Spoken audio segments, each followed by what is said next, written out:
llamo Desiree Belalobede, tengo 39 años, nací en Barcelona y vivo en Vilanova i la Geltrú, que es un pueblo, una ciudad pequeña, no llega a 70.000 habitantes, de la provincia de Barcelona, una ciudad costera, y de ahí es de donde me siento. Y me siento de ahí porque conforme crezco y evoluciono, a pesar de que en el pasado solía hacer mucho hincapié en que era española o catalana, cada vez me cuesta más identificarme con unas estructuras que cada vez se me hacen como más intangibles y más grandes, ¿no? Entonces me siento de donde estoy y siento que ahí es de donde soy.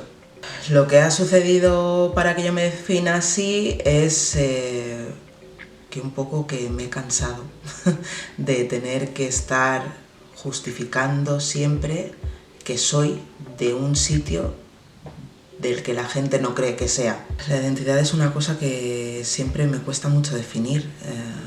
Es un concepto como muy sentido y muy personal, incluso te diría íntimo, como para ser capaz de definirlo. Podría decir algo tan vago como que la identidad es quién soy y qué ha hecho, ¿no? Lo que ha sucedido para que yo acabe siendo quien soy, todas mis experiencias, todas mis vivencias, todo mi recorrido, mis aprendizajes.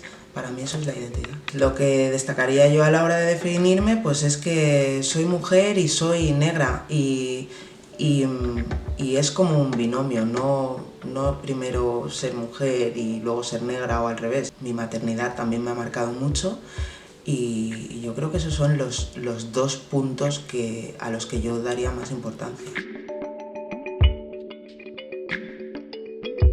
Vivir siendo mujer ya tiene un peso, pero vivir en una sociedad mayoritariamente blanca, no siéndolo, para mí tiene un peso muchísimo más grande que hace que desde muy pequeña tengas que estar explicando, justificando y defendiéndote de un montón de cosas sin saber muy bien por qué ni cómo. Y la maternidad pues para mí ha sido un punto de inflexión muy grande que me ha hecho replantearme un montón de cosas.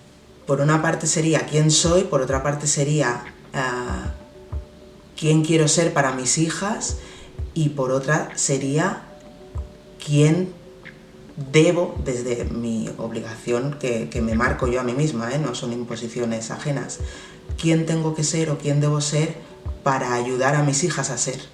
Últimamente, ¿no?, tiendo a decir que me he definido como española y ahí también incluyo como catalana por cabezonería, porque es cuando constantemente es la cosa de no, pero bueno, pero ¿de dónde eres? Ya, ahora de aquí, pero ¿y antes? ¿No? Entonces llega un momento en el que te defines como española por cabezonería, porque dices, bueno, pues si tú me niegas más, pues yo más me reafirmo. Con Cataluña, pues un poco 3/4 de lo mismo, porque cuando ven esto, ¿no?,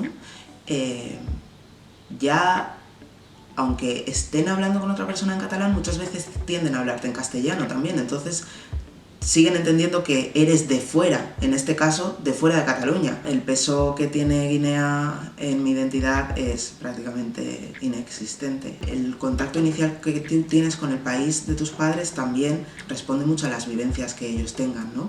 Entonces, mi madre huyó súper joven, llegó a Barcelona con 18 años, tiene 79, ha vivido toda su vida aquí. La vivencia de mi padre es completamente diferente. Mi padre se enorgullece, aparte de que ahora mi padre ha vuelto a vivir a Guinea, mi padre habla, mi padre me enseña, mi padre me muestra, pero claro, como no tengo contacto, como el contacto que he tenido con mi padre ha sido tardío e intermitente, pues es complicado.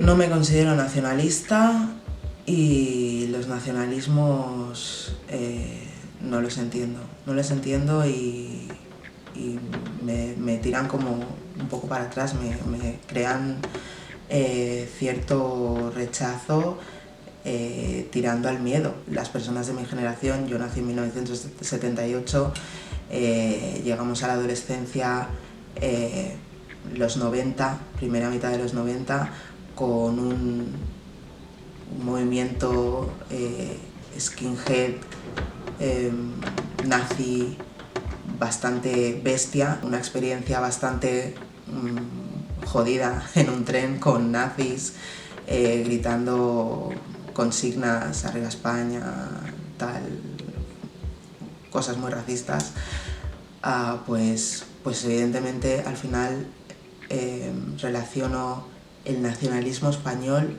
con eso.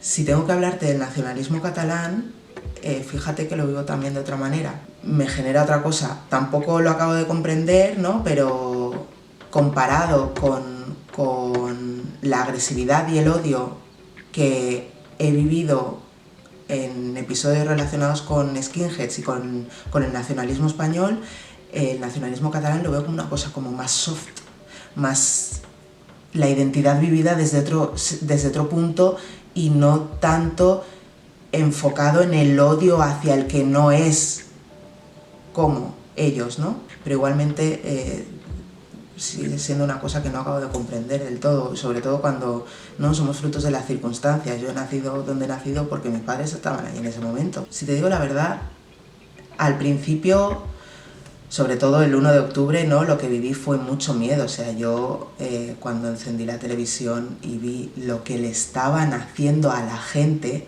no pude parar de llorar. Sobre todo por lo que todo eso estaba moviendo en gente más mayor, ¿no? En gente de 50 hacia arriba, que decían angustiados: yo ya he pasado por esto, yo ya he corrido delante de la policía y creía que esto no iba a volver a pasar, ¿no? Y que lo pienso y me emociono. Miedo. Eso intramuros, como si dijésemos, ¿no? Y luego, con la gente que no vive en Cataluña, no era como la gente pidiéndote explicaciones constantemente de cosas que yo tampoco podía explicar y que estaban fuera de mi alcance. Yo simplemente tenía esa vivencia de es que están pegando a la gente. Después de eso, pues hubo un momento también de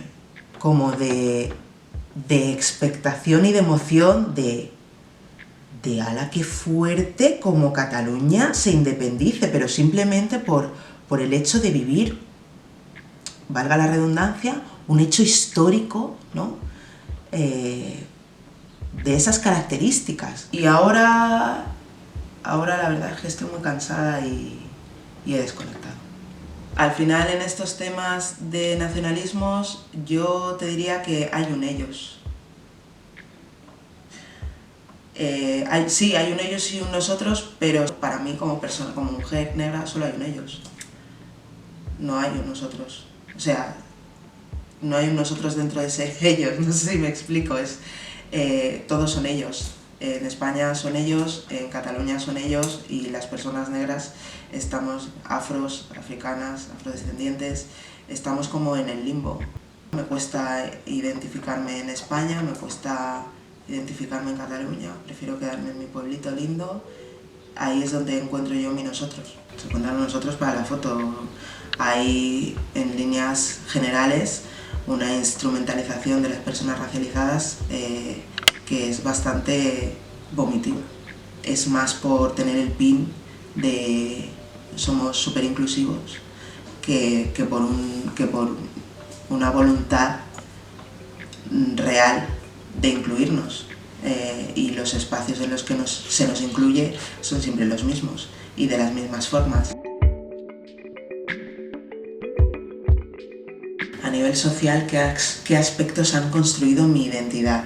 Mi madre trabajaba a todas horas, entonces decidió que lo que mejor podía hacer era dejarme el cuidado de los vecinos del entresuelo, que era una familia andaluza con 3 hijos. Y fui una hija más, fui su 4ª hija.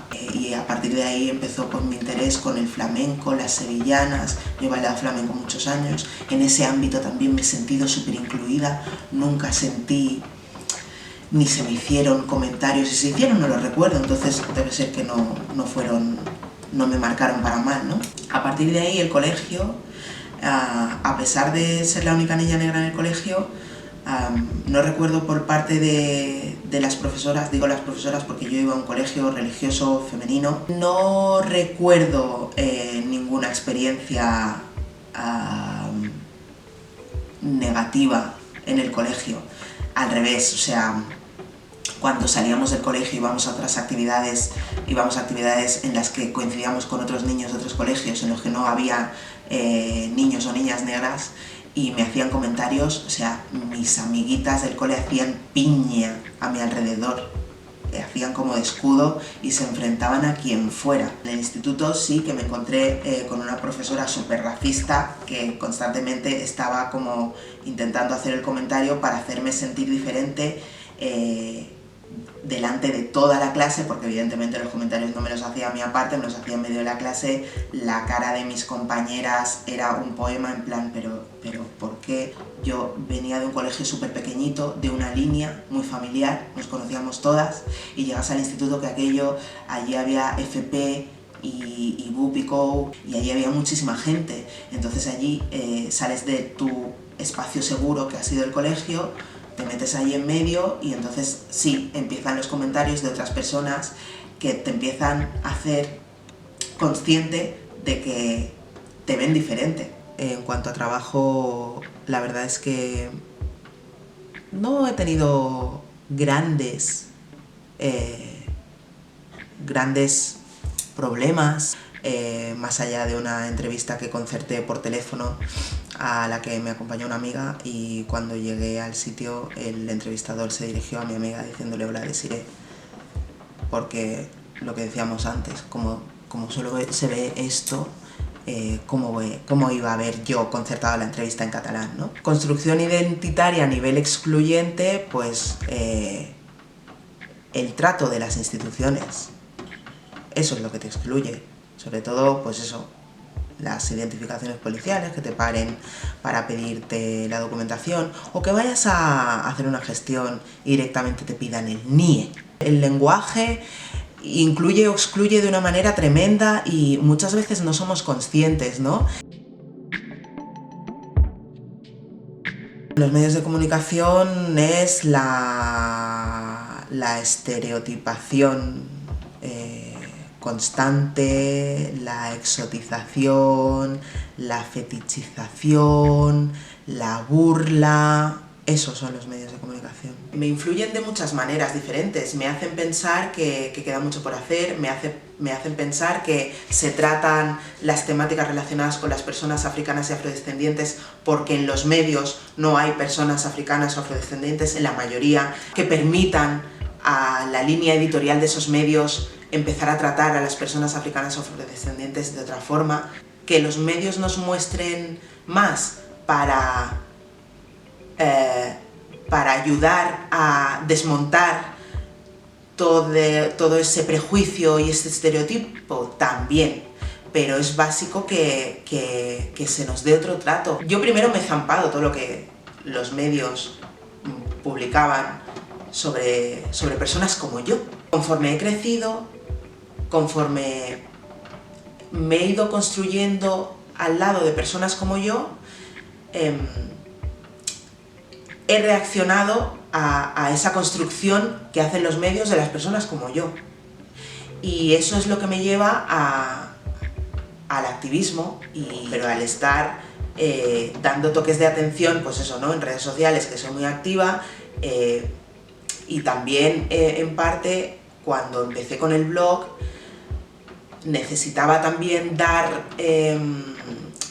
difusión de las actividades que se hacían en la comunidad, porque sentía un poco como la obligación como afrodescendiente de participar activamente para contrarrestar esa construcción tan negativa que se hace de nosotros en los medios. Tiendo a hablar de comunidad en el caso de personas africanas o afrodescendientes porque frente al ellos del que hablábamos antes es lo que siento que necesito que construyamos, porque dentro de esa comunidad yo me construyo constantemente a nivel identitario. Dentro de esa comunidad puedo ofrecerles a mis hijas el contacto con personas que puedan ser referentes cercanos para ellas. En mi identidad sí que hacen que me reivindique mucho como persona negra,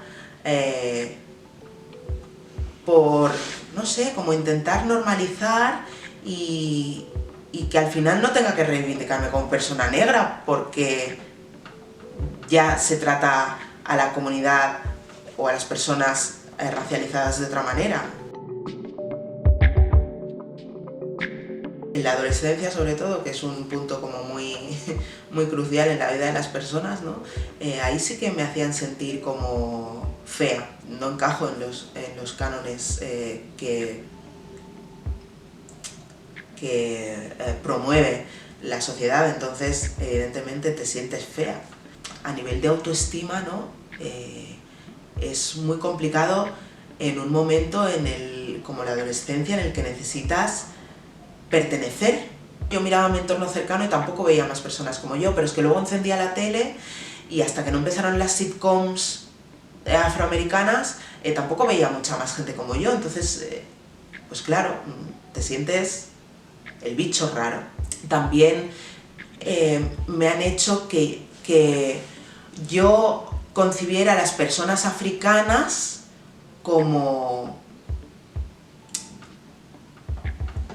también como otro ellos, porque lo que yo veía sobre las personas africanas, sobre todo cuando era pequeña, en un colegio religioso, con las campañas del Domun, pues era lo que era. Entonces yo tampoco era aquello, y tampoco tenía contacto con más personas africanas que pudieran ayudarme a deconstruir esa imagen que yo me iba formando sobre las personas africanas. En el colegio se ofrece una visión muy sesgada de lo que es África y de lo que son las personas africanas. Tú creces con todos esos sesgos, tú creces también con todos esos prejuicios, y yo he tenido que hacer también un trabajo de deconstrucción propio y para con las personas africanas. Entonces he tenido que hacer un trabajo, por un lado, un trabajo personal, ¿no? Hacia mí misma, de decir, yo no soy todo lo que los medios dicen que soy, y el resto de las personas africanas tampoco son todo lo que los medios dicen que son. ¿Cómo trabajas salir de ese no soy como los demás? Pues relacionándote con los demás. Así es como superas toda esa cuestión del estereotipo, del prejuicio. Te acercas, conoces, te enriqueces, intercambias, compartes, así. Yo empecé a relacionarme con personas como yo alrededor de los 17, 18, cuando descubrí Jamboree, una discoteca en Barcelona en la que, bueno, ponen hip hop, funky, música negra. Ahí es cuando por primera vez yo veo a personas negras que no son de mi familia. En mi pueblito, cuando yo era pequeña, había muy pocas personas negras, todas eran de Guinea Ecuatorial, todos nos conocíamos, y fuera de eso, como yo vivo a 50 kilómetros de Barcelona, tampoco tenía una relación constante con mi familia, con la familia de mi madre. Entonces yo tenía muy pocas oportunidades de estar con otras personas negras. Entonces de repente, cuando yo llego a la discoteca y veo a jóvenes, a adolescentes como yo, con sus estudios, sus inquietudes, sus hobbies, sus aficiones, ahí es cuando yo empiezo a decir, ostras, es que somos un montón, y qué bien, evidentemente, y yo quiero tener relación con gente como yo, porque cuando te relacionas con gente como tú, hay muchas cosas que no tienes que explicar, encuentras muchísimas complicidades en temas en los que hasta ese momento no has podido compartir, porque no iban a ser entendidos. Y bueno, conforme he ido creciendo, he ido conociendo a más gente que evidentemente me ha aportado mucho y que que se han convertido, sobre todo mujeres, que se han convertido en una parte importante de mi vida, en todos los aspectos, no solo porque refuerzan y me ayudan a reforzar y a trabajar mi identidad de forma constante, ¿no? Con conversaciones, con debates, con ideas y reflexiones interesantes, sino pues eso, pues es como una hermandad maravillosa de mujeres. Yo estoy muy a favor de las redes de mujeres y me parece bonito y maravilloso tener todo ese sostén.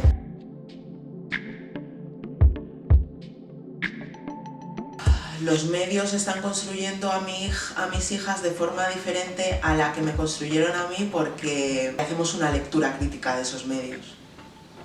Esa es la diferencia, eso es lo que yo no tuve, ¿no? Entonces, mis hijas pueden estar recibiendo un mensaje X, pero yo estoy con ellas al lado diciendo, ojo, que eso igual no es así. Tienen la edad que tienen ahora 9 y 11 años, ¿no? Pero eso les aporta otro prisma, otra mirada y bueno, ¿no?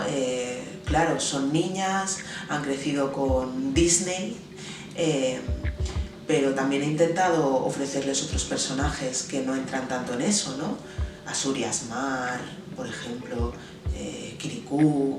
También es verdad que ahora ellas, sobre todo en cuanto a películas o series, ven mucha más diversidad de la que yo veía en las series. El discurso mediático va cambiando poquito a poco y la verdad es que eso ayuda, sobre todo pues, las personas que tenemos hijos e hijas, vemos pequeños avances, pero evidentemente hay mucho por hacer. Mi mejor recuerdo mediático, todas las sitcoms afroamericanas. Empezó con La Hora de Bill Cosby, pero siguió con El Príncipe de Bel-Air, Vivir con Mr. Cooper, que me encantaba y me reía un montón. Eran momentos en los que a sorbitos de media hora, que era lo que duraban los episodios, podía ver en la pantalla a personas con las que me podía identificar. Y el peor recuerdo es que no puedo elegir uno porque están ahí el Colacao y las canciones de George Dylan. O sea, qué fijación tenía este hombre, qué problema tenía este hombre con los negros. A mí me había encantado muchas veces, no entiendo muy bien por qué el mami, qué será lo que tiene el negro, entonces odio profundamente las canciones de George Dylan. No cambio mi presentación, sigo siendo Desiree, una mujer negra nacida en Barcelona que vive en Vilanova i la Geltrú, un pueblecito de la provincia de Barcelona.